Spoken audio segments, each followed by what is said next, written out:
Hola, welcome back to another episode of Karishma Connect. I am here with the journey to 100 as we complete 4 years soon. I've got Miruna Bashkar, somebody who I know from back in school, but I rarely imagined that she would go on this wonderful journey of wellness. And let me tell you, she's one of the first few people directly related to the field that I've interviewed only because I really value authenticity on the platform. And Miruna's journey is one where she has tried and tested her fitness journey on herself. And she's come up with so many different variety of pointers when it comes to the rich knowledge that we have in India, and she shares them. She shares her knowledge on her platform, which is called Get Fit with Miruna on Instagram.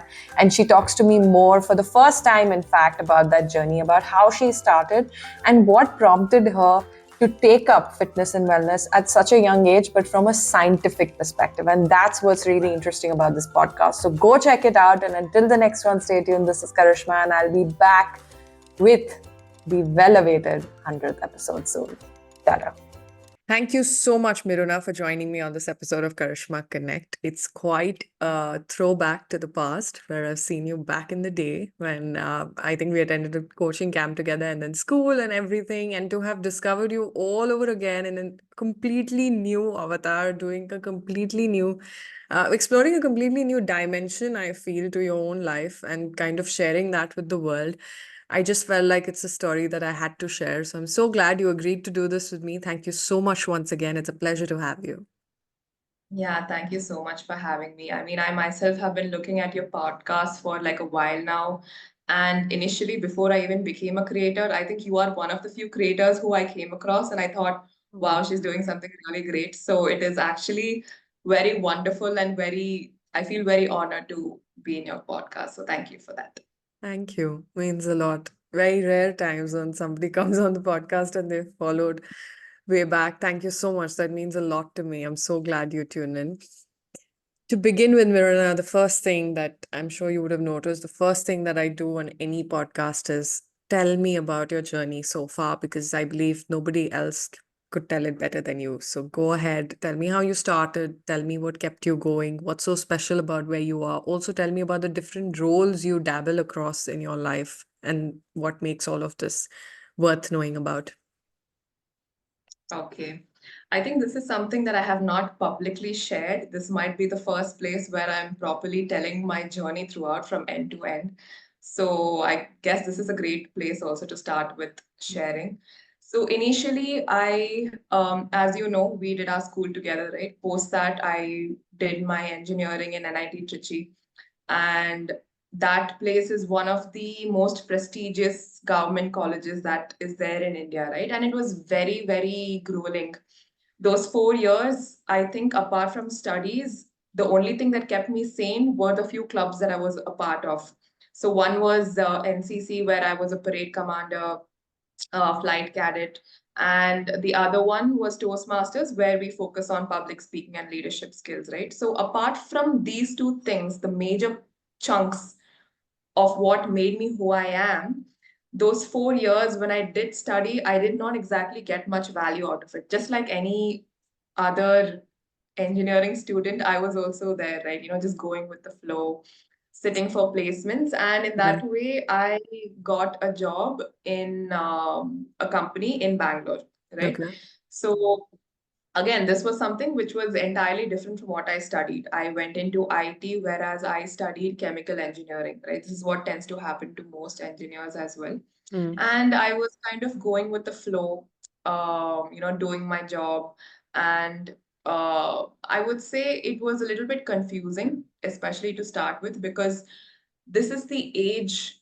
For some reason, our generation, we are blessed to have a choice to figure out what we really want to do in life, Mm. right? As Yes. our parents did not have that kind of privilege, I would say. I would say it's a Yes. privilege, and we are blessed to be able to have that sort of freedom, Very true. right? Because in the previous time, they used to fight for money, whereas now we do not exactly have to do that because we have that comfort that our parents gave us, right? So we don't have that survival kind of instinct when it comes to what kind of job we Yes. want. Right? So I had that feeling inside of me that, okay, like there should be something more to this, right? More to life. And I started to have these thoughts very, very early on in Mm. my life.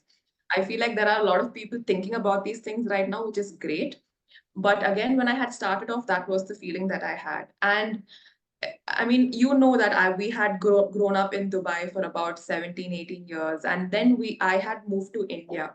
So these 4 years when I was in India, it was physically very different for me because I was exposed to an entirely different Yes. environment.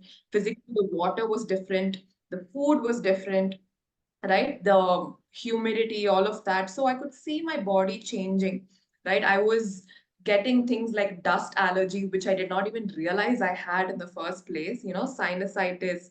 I started to get stomach ulcers because of the stress, because of the condition of the water. My body was just not used to these things. And it became so bad to a point where about every 6 months I was in the college hospital getting saline drips, and I would be in the hospital every 1 or 2 months for some small thing or the other, right? And back then it was pretty normal because everyone was kind of just severely dehydrated all the time, and we were just what do you say, like that was the environment where it was very harsh for us as well because the Trichy sun was too hot, and it became a norm to go to the doctor like once in a few months and keep getting these drips and all of that. So that was how my life was, and it kind of continued even when I came to Bangalore. I would see myself still getting those stomach issues which I had, even though the food was better Mm. in Bangalore compared to what I was eating in the hostel, because hostel they have no incentive to give you perfect food, right? Mm. So in Bangalore, I was still eating decently. I was having better quality of ingredients, and the air was also definitely better. Climatic conditions were better, but I was still seeing those issues happen. Mm. And I was experiencing a lot of these physical issues around me. Like I would eat very little, gain weight. I Mm. would have a lot of mental related issues, and I would see a lot of acne, pimples on my face. Even though I was eating healthy or thinking I was eating healthy, I was still having a lot of these physical conditions which would still carry on, right? So that is what probed me to think, okay, what am I doing wrong? Mm. Like, what is it that I'm doing wrong? And I can tell you, like, after trying to understand my body from inside, trying to make these small, small changes myself, I started to experiment on myself. That is how it actually started off, right? I would go on these water fasts where people would just have water for 4, 5 days, see how my body would react. I had gone on dopamine fasts as well, where I would stay away from my phone for about 2 to 3 days. I went absolutely nuts during that time, but I would try out these experiments on myself and see how I would react, what would be the result of that, and whether it benefited me or not. Mm. Right. And I learned a couple of things from there. And slowly, when I started to see a lot of these positive changes in myself, that is when I truly went in. I was like, okay, this is something that you really need to be looking into. And I started to focus more on my food.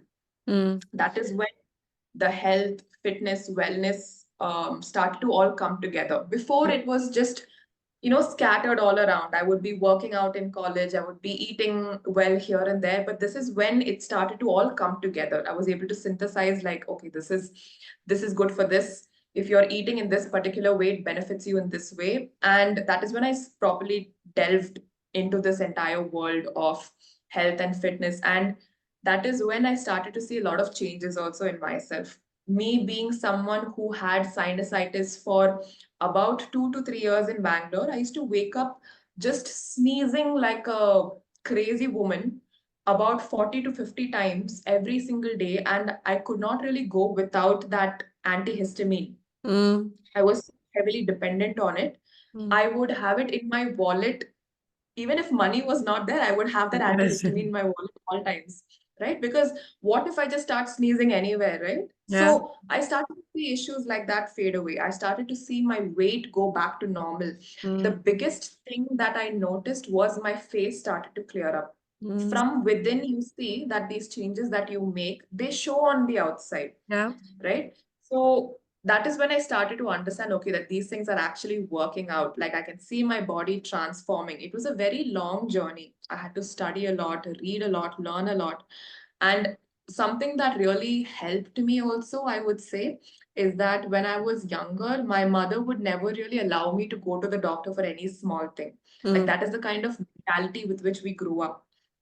She would not allow me to have these cool drinks and a lot of fast food and all of that. But still, I would say the quality of food we got living there is not as great as what we get over here in India, especially. Yes. Just because everything is imported there, by the time we get the fruits and vegetables to that particular country, the nutrition is pretty much lost. Or at least I would say in the yogic philosophy, you would say the prana or the energy of that particular fruit or vegetable is gone Yeah. by the time we receive it. They say that you need to harvest the fruit or vegetable and within a couple of hours, cook it and eat it immediately. That is when you get the complete benefit of the food, Yes. right? Right. But over there, it was very different. Everything is genetically modified, this and that. So here, I was seeing a lot of these benefits, right? So a lot of my what do you say ideology, my thoughts, my vision into how I should heal myself came from the way that I was raised as Yeah. kids. That is, if you find any issue, can you find a better way of treating it rather than just going to the hospital every time, right? So that was something that I kind of grew up with. And I would say that that sort of stuck. And now there are a lot of these health issues which I initially had. I could list about 5 to 6 chronic issues which I had, which I completely got rid of. One was sinusitis, one was thyroid, which I managed to completely reverse without any external medication, even though there were 2 to 3 doctors. One was a personal friend of mine, an ENT surgeon, who told me, just don't fight it. He said, don't fight it. What is the point? Right? Your body just cannot synthesize the hormone. At that point, my TSH levels were very high, whereas it needs to be in the range of 0 to 5. Right? Mine was about 9 to 10, which was very high for someone who was this young. I was just 26 years old, and the doctors told me that, okay, listen, you don't really have a choice. Right? That is very heartbreaking to Yeah. hear. At Like when you are so young to know that you need to take a pill for the rest of your life, Yeah. right? And my own friend, who I thought probably might be supportive, might give me, an alternate to this. He also said that, listen, this is just what it is. Your body just cannot work for you that way. So that was also another thing which I had overcome. Like several other things as well. And because I was able to see these changes in my own body, and because I was able to do this on my own, reading so much, going and learning from the best people, the best places, I became a yoga teacher also to support and enhance whatever learning I have. I feel like this is one of the best things that has happened to me, and definitely I want to show other people as well that even if you might be having these issues, you might be having these conditions, right? I mostly end off my videos by saying that your health should be in your control. This is something that has personally happened to me as well, right? I was able to take back my health in my control.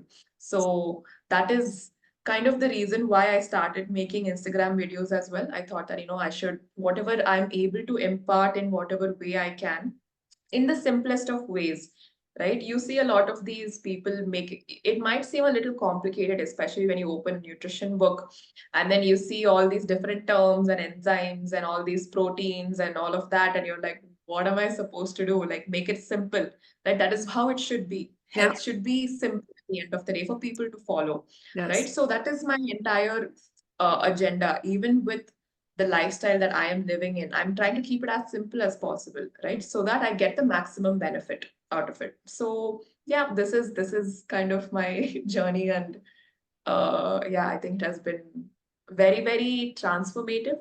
It's Yeah. a very huge learning that I have also gotten, a lot of it through my own personal experience.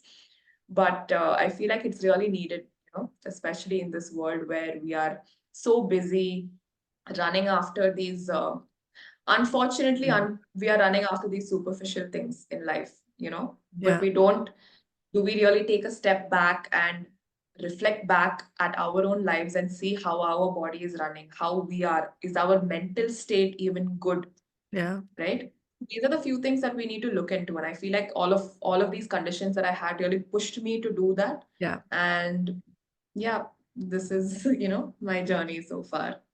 But it's marvelous because there are very few people, especially I feel, because I've had similar background, and I do resonate with every bit that you said about upbringing because I have, um, I mean, I'm grateful that it's been a similar experience and it's I always feel grateful for having that kind of exposure right in childhood. And I think it's marvelous because very few people of our generation, I feel, choose to prioritize these things at a very young age and kind of even realize their importance. And also, I feel authenticity plays a very big role in this whole scheme of things, which is why I must tell you, you're not even one of the, I would say you're the first wellness oriented person who I've had on the show because I have consciously been very particular about having somebody who is authentic because the field is so saturated by itself. And that's what I want to ask you next, that you are communicating in a field that is extremely saturated with, like, every Instagram video you open up, there's somebody talking about try this, try that, do this, do that. And at the same time, it's something as personal and as accountable as health, right? You're advising people about their wellness journey, their health journey. How do you bring authenticity to those things? What's the kind of process you undergo to make sure that what you're putting out there is authentic as Mhm. ever?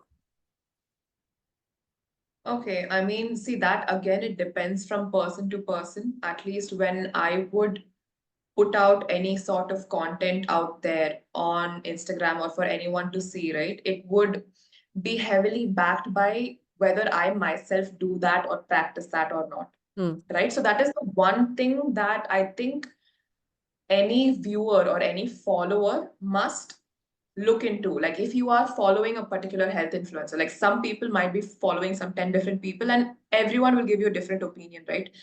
In fact, there was one article which came out like a few days back where someone was saying that it is backed by science and research that if you eat 10 meals a day, that would be great for weight loss and fat loss. How ridiculous does that yeah. sound? 10 meals a day, right? I will tell you one thing is that there are a lot of these articles, a lot of research which is there, which is funded by major companies. Mm, That also does exist, right? One thing which any viewer or follower must do is, are you able to trust that person enough with what sort of content they're putting out? Look at that person, right? Do they look well enough to you? mm, That is one very good indicator, right? Like, very true. do they have the kind of body that you aspire to be? Do they look healthy from the outside, right? Are they practicing what they are preaching, Mm, right? You could definitely be doing something else as well as preaching something which the mass already knows, but how much are you following that yourself, right? So that is one thing which you definitely need to be looking into. Another thing would be probably try to check their background, mm, maybe look at whether they are authentic enough. There are a lot of these influencers, health influencers, I would say, who probably are not certified in mm, any field whatsoever. But even if they are not certified, they might have done their diligent research, mm, right? So there are different kinds of creators itself. There are content curators mm, who take knowledge from the right sources. They put their own spin on it and they push it out as videos. Even though factually that might be right, at the end of the day, you as a follower, you need to look at it and see whether that makes sense to you or not. true. That is also something that you will need to do, right? So one person can probably say that drinking 3 liters of water Mm, is something that you need to do every single day, mm, right? Check whether that suits your lifestyle or not. Is that person telling you that no matter what, you need to be drinking 3 liters every day? Or is he telling you that you can definitely get water from different sources as well, from your fruits, from your vegetables, from probably the teas that you have, all mm, of that. So I think that this entire thing is definitely saturated. It is definitely subjective. There is a lot of potential for the wrong kind of information, the wrong kind of knowledge to be put out there. You, as a follower, need to be smart enough to know whether Well done. that person is authentic enough or not. Again, if you feel like you are not sure, probably question their certification, question what sort of qualification that you do have in order for you to say this. However, there are definitely a lot of people who don't have certifications, don't have qualifications. They are still doing a really good job. You, at the end of the day, need to take that call for yourself, Yeah. Yeah. you know, Very true. and see whether see whether those things are making sense to you in your life. Are you able to implement those small changes, and are they actually working out for you or not? Right? Right. It cannot be something as I don't think that these people will say very exorbitant things which might be too out there. Then you'll definitely see that okay, this guy is, not really genuine, Yeah. right? Try to see and follow like these certain videos that they're putting out. Is it really working out for me? What are the testimonials? Are there people, are there clients of theirs who are Mm. also corroborating with Mm. what these people are putting out there, right? If you're putting out a particular course, or if you are having a nutrition course, a yoga course, pranayama, whatever, are they having people who are telling you, right, that yeah, this really worked for me, then this is how it worked for me. So these are a few ways in which you can see whether this person is authentic or not. At the end of the day, what information comes out, it is in the hands of the influencer, I would say. As an influencer myself, as a content creator, it is my responsibility to put out the right information to the public. Yes. That is something that I have taken on myself. Yes. Whereas there may not be a lot of people doing that. Yeah. They would just take the next fad or the next thing that is going viral and probably put some spin on that. Again, it is up to the creator and it is up to the follower to know which is the right kind of Two-way street. Yeah. creator they are following. Yeah. And then tell me now, you are in that age and stage where also, you have your own professional journey going on. You also have this content creation that you're doing on the side, or rather both in your main space, in your main career zone. How do you manage to make time for yourself between all of this while keeping all of this running? How do you make it a point to go back and take care of yourself as well? Okay, you've learned all of this, you're communicating it, but how do you make sure that you're able to come back to it in your personal life as well? Okay, that's actually a beautiful question. I feel like at this point, especially, there are a lot of these doctor creators as well. I have seen, right? Those people are doing a beautiful job. They're able to manage that hectic schedule of their jobs where they need to be on call at any time, Yeah. as well as create content, Yeah. right? So that is something that they're also doing really beautifully. The entire issue also with that is you tend to lose out on your life, Yeah. right? You are putting out content constantly for other people to follow, but are you really getting the time enough for yourself to Yeah. implement that also? Yeah. So one thing I can tell you with that is this actually came as a late realization in my life, right? Especially with content as well as with my day job. I realized that unless I was taking in that 1 or 2 hours a day to take care of myself, Mm. I was not able to push myself further, Yes. right? Right. So initially what used to happen is I used to wake up at about 9 o'clock, 10 o'clock, clock into my job, complete that, and towards the end of the day, I would take out content time for content creation, right? I would edit my videos and post it, and I used to eat late night because I used to have two things going on in the parallel, right? Along with my job and this as well, right? And I realized that within a few months, I was going absolutely crazy. I did not like also what I was doing at the end. I was not enjoying my job. I was not enjoying content creation as such. It became more of a burden. Yeah. And that is what can tend to happen as well with a lot of people as well, because Very you true. need, with content, you need to be consistent. That Yes. is just how it is, Yeah. right? And even with your job, you are obviously obligated to do your job every day. That is something that you need to do. Plus, you need to also be responsible for those people who are following you. Yes. Right? So your Absolutely. Yeah. responsibility is to put out the right kind of content. That takes in a lot of time as well. Your own, it's not just about time, but it's also your mental bandwidth. Because normal people, what they do after their job, they go back and they relax, they Mm. rejuvenate, Mm. they have that time. right? So that is something that was happening initially for me. I would say it was very difficult. I really, really struggled. Mental health was just at an all-time low. I was not understanding what I was doing. And only when I got introduced to doing yoga, doing pranayama, I started to see this entire thing in a very different way. I started to see my entire life in a different way, right? So yoga really tells you about how you need to ask questions which are closest to you, right?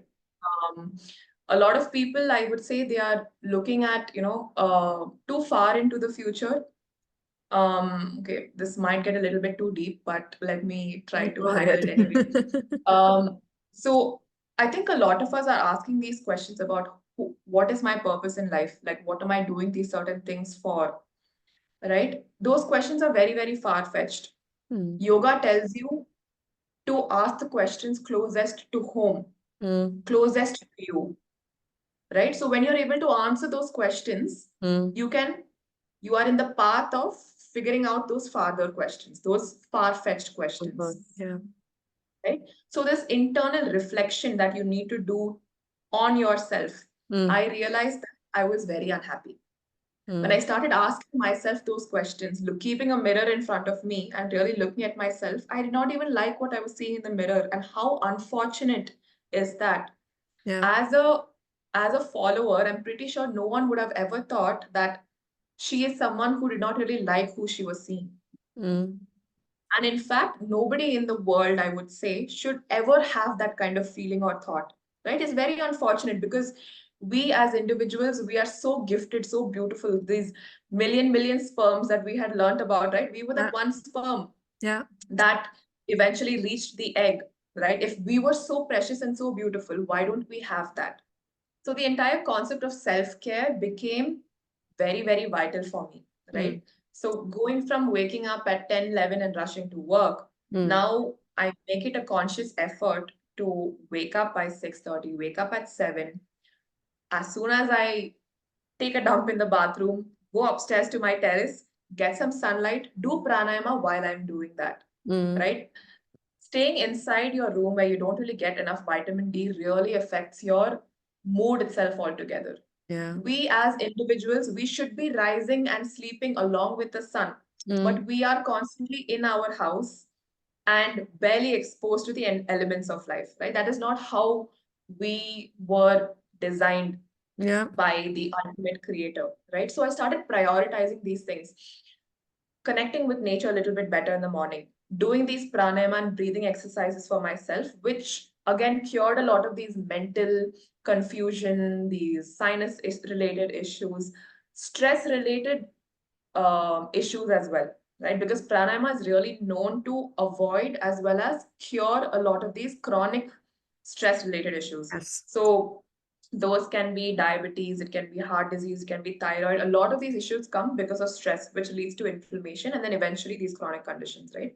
So prioritizing that, post that doing my asana, coming back and taking that warm water with lime every single day so that I can cleanse my body from inside. Starting your breakfast in the right way, right? Not skipping my breakfast, having a good breakfast as well, which is rich in good fats, proteins, and taking out the time to make sure that your lunch is also well balanced. You're not just going crazy on the white rice or whatever, but having good amount of vegetables, proteins, and eating very intuitively, right? So when you eat, are you in a state of stress while you are eating? When initially, right, few months back, I would say, I used to be watching something on the side. I'll be having some work on the side and I'll be eating also, right? How does that work? You are not even in that moment. You are not giving that respect to the food, right? So how do you expect that food to go inside of you and do what it's meant to do, Yeah. right? I don't even think that we do something as basic as chewing 32 times before we swallow our food, right? That is the thing, the intent behind what you are doing, the intent behind the way that you are doing things that you are anyway doing, right? When you are eating, take that moment to just be there with yourself. And I practice a few breathing exercises to bring my entire body to a state of calm. And then I eat my food. Pray before as well. Thank the food. I usually follow this mantra where I thank the farmers for producing the grains, the vegetables, and then I thank my the cook or like whoever might have made that food, my mother, myself, and then finally I am thanking my body for receiving this food and digesting that really well and providing my cells with the right kind of nutrition. Are you giving that kind of gratitude to your food? Right, so these small changes, it isn't even something very big. Like this isn't this, I'm not telling you to go and do the 75 heart challenge. No, it's not that, right? It's all these small changes that you do to yourself, which in turn reflects on the way that your body is treating you as well. So Yes. when I started to do these kind of self-care activities on a religious basis, I was very disciplined with my self-care. I told myself that, doing my skincare routine, putting oil on my hair, all of that, even though it might seem a little out there, these are self-care. If I don't take care of myself, my body is not giving me, or my mental health is not allowing me to push further Yeah. or be consistent. They say that in a marathon, right? The biggest thing that you need to conquer is your mind more than your body. You can train your body as much, right? But what really comes to it, I think the last 2/3 of the marathon, people say, a lot of people have told me that it is just a fight against your mind. If Yes. you're able to get your mind with you and if you're able to do that, you can go far. And that Yes. is what it is, right? Life is a marathon. You need to train your body or treat your body with so much love that it is allowing you to do more in life. Mm.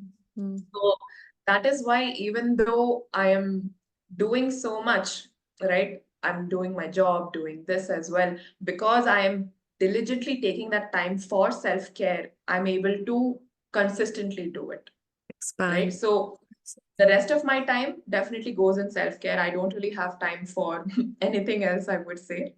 But yeah, it's work, self-care, and yeah, the content and my health, time, all of that. All these things exist, and I, from my personal journey, know that there's a lot of science behind the traditions that we have had, which we often overlook as superstitions. There is a lot of science behind what India as a country owns in terms of its wealth. It's beyond Mm. just the economic factor. It's so much of rich resources that we have from years, something like you mentioned, eating food fresh, or even cow's milk for that matter, or making these small changes. Why do you think it's important for our generation, or the younger generation, the incoming generation, to kind of make the effort of discovering the science behind these traditions, and how can they do it better? What are the kind of resources you use to kind of understand these things from where they come, and for what they actually are, rather than all the paraphernalia that comes along with it today? Okay. So I think one thing that is, happening these days is I feel like a lot of people are not very open to believing certain things unless there is some research paper behind it. And I feel like that is something that tends to inhibit your entire thinking, especially when India was a culture which was, India is the country which is so rich Yeah. of culture. You would not believe that yoga, in fact, was something which was practiced even in the time of Gautama Buddha, which is 5th century AD. Yeah. And back then, we had about 112 different forms of yoga. Whereas right now, it is about only 8 or 9 which are properly being practiced Mm. by all of us, Mm. right? Back then, I feel people actually had a lot of, they had better knowledge Mm. than we do right now Mm. with what they are having. Right now, I feel like we are really culturally influenced, especially through globalization and being better connected with other countries. It has its own pros. but we feel we need to go and eat a broccoli or quinoa in order for us to get the kind of nutrition that we need in our body, right? I don't understand that at all. Like, why is that? Go back to a couple of years, even go back to what your grandparents were eating. The local fruits itself that is there, that gives you enough and more of nutrition that you need.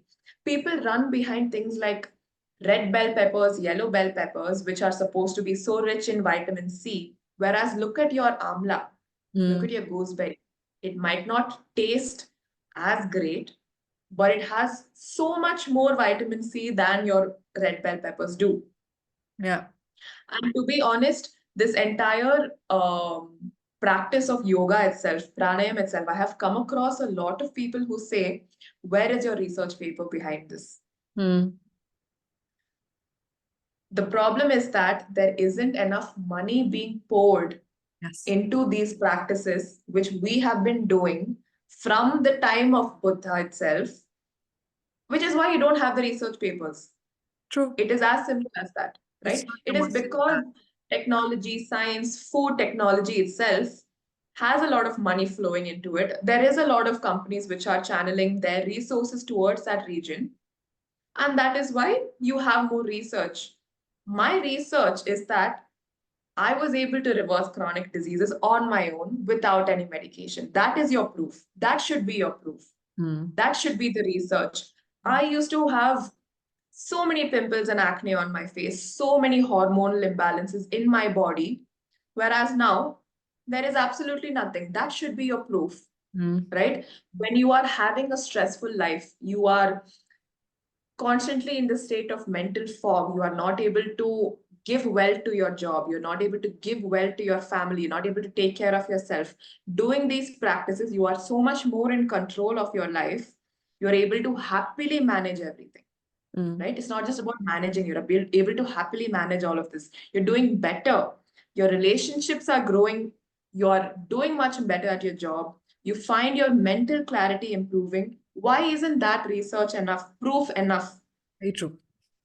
Right? So that is what I don't understand, why people, they just are very hesitant because they want that research paper, that written black and white proof that this will give you this. Yeah. But you are not seeing the generations and generations of people who have been following yoga, following Ayurveda from when you won't even imagine doing that, and have been living excellent lives.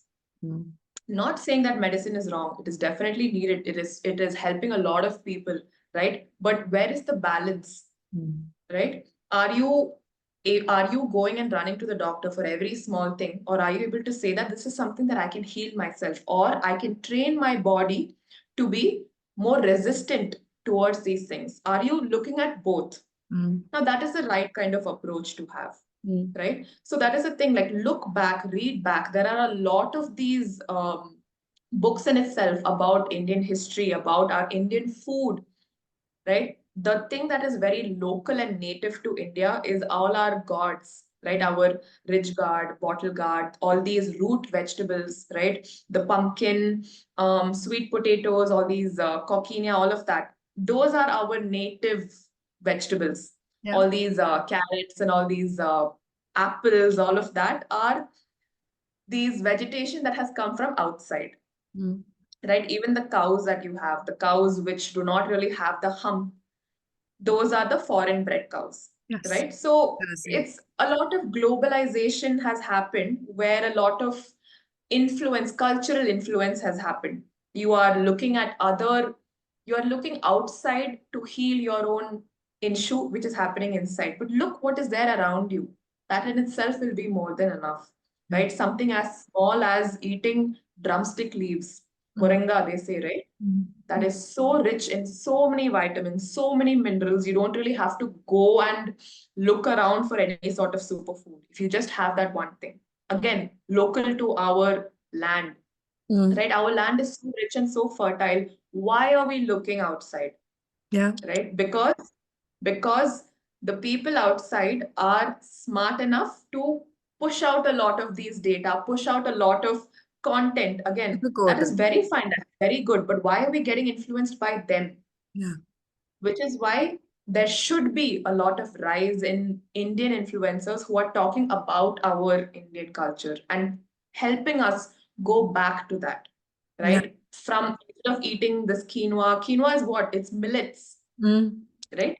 Millets. Yes. That is what I'm also having at home. Why do you have to pay so much and buy a box of quinoa, which is probably 350 rupees, when you can have millets, which is the same exact thing? Yeah. Yeah. Right? Plus, So that is what it is. yeah. It's just the knowledge that needs to be accepted, even if you may not have concrete proof. The proof is in the person, I would say. At least for me, the proof is in whatever I have been able to overcome. Yeah. Right? See if the changes are happening inside of you. And that should be proof enough. You cannot be going and, running behind research papers. I feel like that is just the wrong approach. What are some of the myths, or maybe three of the myths in the interest of this conversation? And of course, I know you share a lot of them on your platform as well, and whoever's watching must go check it out. But tell me three important myths that you'd like to bust on this platform for people who are tuning Okay. So we can start with one, that is detox, right? in. These detox juices and these detox drinks. There isn't a detox diet out there which is going to give you the results that you want, Mm. right? There is no diet, supplement, whatever you might think that's going to help you lose those 5 kgs in a month. That depends again on your weight, but there isn't something like that that truly exists. I think the biggest detox, the best detox that you can do for your body, which will help your hormones, which will build the cells of your organs itself from within, make your body into a self-cleaning mechanism Mm. or a tool, is fasting. So this concept of eating about 5 to 6 times a day, that is something that I don't agree with. It did not really work out for me. There are a lot of these, again, there is a lot of advice that goes on to people to say that people who are diabetic need to follow that. Again, it depends from body to body. However, fasting is something that is one of the best detox that you can have for your body, Yeah. right? So this is one thing that I follow. That is, I stop eating at about 7 to 8 at night. Yeah. 8 is again like a stretch. And I have my first meal at 10 in the morning. Mm. Even though I'm up earlier, I give my body that good time to fast, that good time. It'll take about 13 to 14 hours. Depends from person to person. There are people who do these 16-hour fasts. There are Yes. people who do one meal a day. That I feel is something that I cannot do with my own schedule. But what it really does is your body itself takes about 3 to 4 hours to digest its food, Mm. right? So imagine you are eating your last meal at 10 o'clock Mm. and you go to sleep at, let's say, 11:30, Mm. right? That is, again, that is a good, that is still a good time. I would say there are people who take it further. However, let's say you eat at 10, you go to sleep at 11:30, 12, right? Your body itself takes 3 to 4 hours to digest the food, Yeah. especially if you have carb heavy meals, that Yeah. is your rice or your bread or whatever it might be. More processed it is obviously going to take more amount of time, right? So your body is digesting the food as you are sleeping. Mm. But ideally, what should be happening is your body should be done with the digestion process Mm. and it should begin the recovery process, the rejuvenation process, the time where your body is cleaning itself. Yeah. We have these people, right, who clean our house every day, remove all the junk. Are you giving that enough time for your body to detox itself from inside? Give it that rest from inside. So Mm. the best detox, again, it is not these fad diets. There are so many diets out there which is you can't even count. There is keto diet, there's paleo diet, there is vegan diet, raw diet, all of that, water diet, but nothing is going to help you enough if you are not eating at the right time Mm. and at the same time every single day. Yeah. So, larger the amount of time that you have, from your last meal to the first meal, the better it is for you. Again, it depends from person to person. This should be tailor-made based on any conditions that you might have. However, try to have that gap pretty large and have a meal which is 3 hours before your bedtime. So when you are sleeping, your body is only relaxing, only working on removing anything that is not supposed to be present in your body. Your cells will have the time to recover. Your body is not spending that energy to digest the food, and naturally, your body is detoxing itself. Detoxification happens every day in our body, but how can we help our body do that better? Yeah. Right. Right? So again, detoxes, detox drinks, detox juices, all of that looks very fancy. It's great if you do it anyway. But if you're not doing something as basic as this, don't expect those creative and those beautiful drinks to like work out for you. It is just not going to happen. Right? So that is one myth, I would say. And the second thing would be with regards to fats.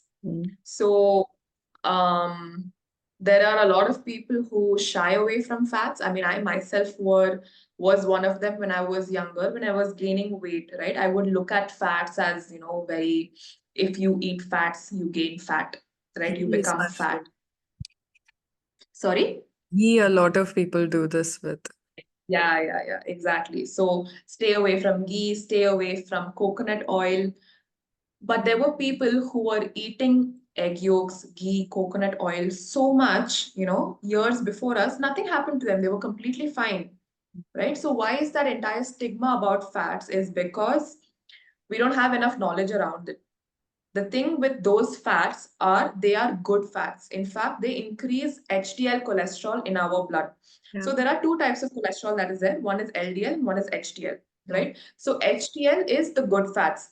These good fats that you incorporate using your coconut oil, ghee, um, what else is there? Avocados, olive oil, whatever it is, in the right way. When you eat all of these ingredients in the right way, they contribute to these HDL cholesterol, and it actually helps in lowering your LDL cholesterol, right? So this is the reason as to why having fats also is very, very important in our diet. Having nuts and seeds, that's also is a beautiful way of incorporating fats into your diet. In fact, my breakfast is very high in fats.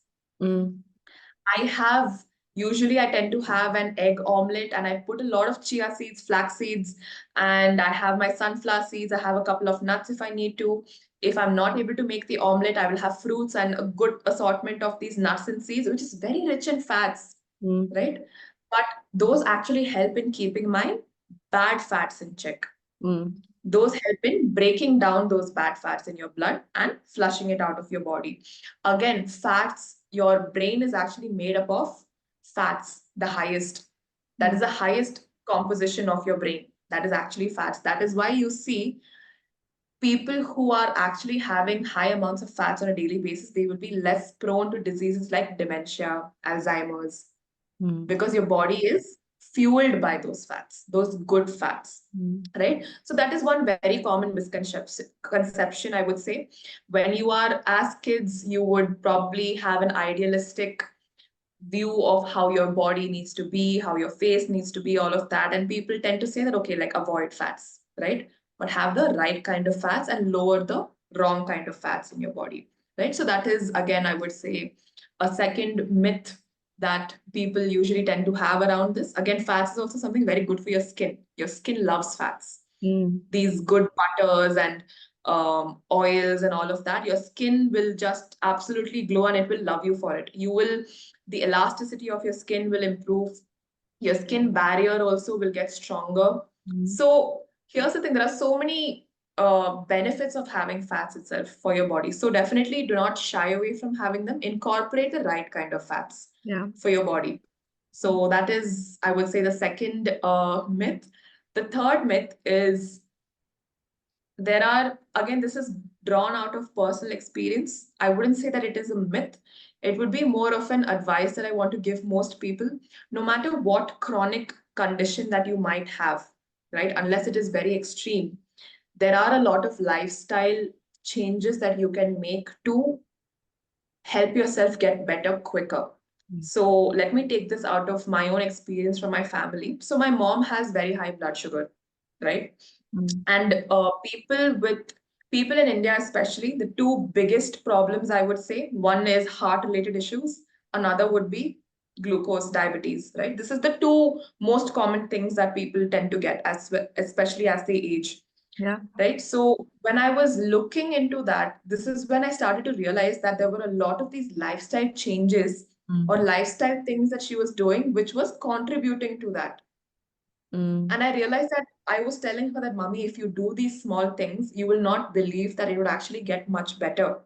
So what really happens with diabetes is that when you have food, when you eat it, it goes into your stomach digests this, and the glucose that is produced, the pancreas, which produces the insulin, takes this glucose from your stomach or from your bloodstream and it deposits in your muscles. Right? So only when you're physically exerting yourself, when you're working out, when your body really needs it, the glucose will be released from these muscles and it will give you that energy. But what happens to people with diabetes is that the pancreas does not produce enough insulin, or the insulin that is produced does not work well. It does not really take that glucose from there and stores it in the muscles. It's always there in the fats. It's always there in the blood. Right? So people with diabetes, what they will really need to do is they need to walk a lot. They need to be eating the right kind of way. They should not be having a very simple carbohydrate filled breakfast. I started to notice that when she stopped having things like idli, dosa, idiyappam, pongal, whatever it is in the morning, and she switched to more of a having high protein, high fat breakfast, I started to make my own omelets for her. So I make omelets, which I give with one small piece of toast, and I fill in a lot of vegetables there. I have mushrooms, capsicums, a lot of vegetables there, a lot of these nuts and seeds. And I realized that she started to have so much more energy through the day. Right? So it is the kind of way that you do eat, along with managing your stress. So diabetics itself, they need to manage stress really well. Yeah. The reason is because stress, when you have that chronic stress in your body always thinks that I need to move quickly. I need to physically exert myself in the next second. So that glucose will never get stored in your muscles. It will always be there in your blood. That is the science behind people with high blood sugar. So this is why you see that they will need to walk. They need to expend that glucose that is there in your blood. Walking should be a medicine for them. Having breakfast in such a way that it supports your body, controlling your stress. They say that even for diabetics, a lot of people say that you should not be eating fruits. You should completely avoid having banana and mango. That is a very common myth. Yeah. But I tell my mom, have fruits, but after that, have nuts. Have these nuts and seeds as well. Because people who are diabetic, they need certain vitamins which only come from fruits. Where are you going to get these vitamins from? You cannot be taking a multivitamin every day, right? You should be able to naturally supplement yourself with that. Yeah. Even if you have a fruit, are you having nuts after that? Because these nuts provide the fiber which does not allow the glucose to rise very quickly in your bloodstream. Yeah. Right? So you need to know, you need to understand the right ways of having these foods, making these lifestyle changes to contain, manage, and potentially reverse these diseases. So the biggest myth is, again, drawing from my influence, drawing from my probably the experience that I have seen with my parents also. A lot of chronic issues that you might have, you can definitely manage with your lifestyle. Please do not think that your life is over by having these conditions. You can definitely bring it under control. Again, you will need to know in what way you can do that. Right? So I think yeah, these three would be the biggest myths, I would say, and I hope it's covered most of the things that people would be interested in. I wish you all the very best, and I wish you all the knowledge and all the growth through that knowledge in the years to come. It's been a pleasure to host you, and I mean every bit of it. Thank you. Thanks, Karishma. I mean, I was really glad that we got to do this together. I feel like in school we not really connect as much, even though there was always some sort of link that was constantly there. I feel like this was a beautiful way to, get this started, and potentially, definitely, whenever we can meet, I definitely will. If you ever come to Absolutely. Bangalore, or if I ever come there, I will definitely catch up with you. Absolutely. Thank you so much, dear.